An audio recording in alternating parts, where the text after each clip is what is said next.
میری خالہ نے میرا ہاتھ تھام کر اپنے اس پہنے ہوئے سوٹ پر لگایا اور کہنے لگی کہ یہ سوٹ کیسا لگ رہا ہے۔ میں نے بھی ان کی تعریف کی۔ وہ اب گھوم کر مجھے دکھا رہی تھی۔ میں نے ان کو پیچھے سے دیکھا تو وہ فٹ لگ رہی تھی۔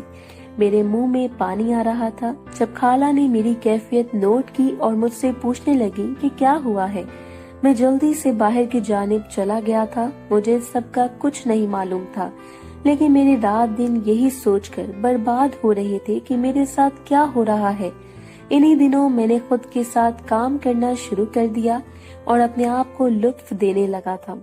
اب میری یہ روز کی عادت تھی۔ میں جب ہی اپنے آپ کو، میری یہ روٹین بن گئی تھی۔ اپنے خالوں کے کہنے کے مطابق خالہ کو میں سامان دینے ان کے گھر جاتا تو وہ عجیب سے حلیے میں ہوتی تھی۔ یہی دیکھ کر میں اپنے روم میں بھاگتا ہوا جاتا اور خود کو سکون دینے لگتا تھا۔ اب میں اس سب کا عادی ہو چکا تھا۔ میرے اندر عجیب سی طلب جاگنے لگی تھی۔ ایک دفعہ میں اپنے روم میں لیٹے یہی کام کر رہا تھا اور لطف اندوز ہونے کی وجہ سے میرے منہ سے آواز نکل رہی تھی جب مجھے احساس ہوا جیسے میرے روم کے باہر کوئی مجھے دیکھ رہا ہو۔ اسی احساس کے تحت میں باہر گیا تو میری خالہ بھاگتے ہوئے اپنے روم کی جانب جا رہی تھی۔ میں سمجھ گیا تھا کہ وہ مجھے ہی دیکھ رہی تھی اور ان کے اندر بھی ایک طلب جاگی ہوئی ہے۔ میں نے یہ کام کرنا بند کر دیا تھا جب میری خالہ مجھ سے کچھ دنوں کے بعد پوچھنے لگی تھی کہ میری صحت تو ٹھیک ہے، اداس لگتا ہوں۔ میں سمجھ گیا تھا کہ ان کا اشارہ کس جانب ہے۔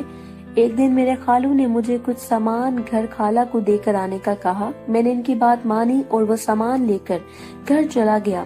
گھر کا دروازہ عموماً کھلا ہوتا تھا۔ میں اندر گیا تو مجھے کوئی بھی نظر نہ آیا، پر ایک طرف سے پانی گرنے کی آواز آ رہی تھی۔ میں چونک گیا تھا اور اس طرف جانے لگا تھا۔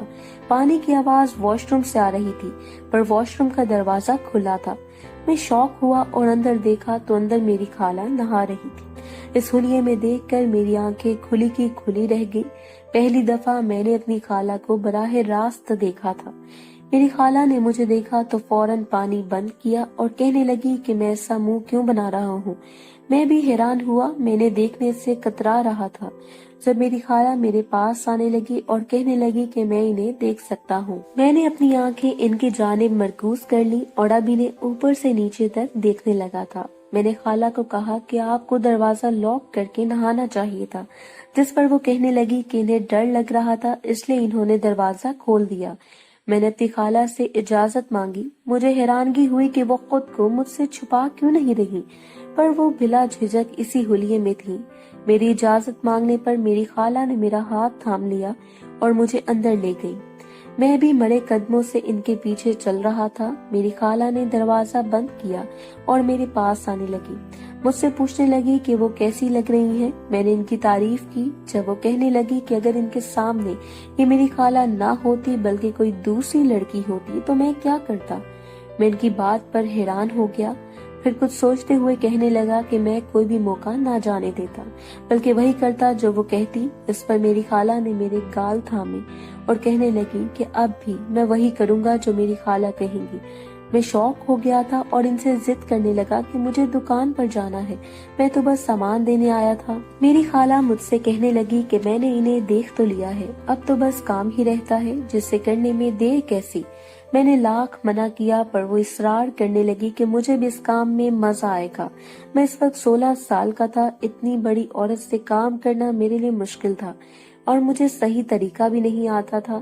میں نے خالہ کو کہہ دیا کہ جب وہ کہنے لگی کہ مجھے گائیڈ کریں گی اور سب کچھ بتائیں گی، وہ جیسے کہیں گی مجھے بس ویسے کرنا ہوگا۔ میں نے خالو کا ڈر ظاہر کیا، پر میری خالہ کہنے لگی کہ میرے خالو کو کچھ بھی نہیں پتا چلے گا کیونکہ انہیں اس چیز کا لگانا مشکل ہو جائے گا پتا۔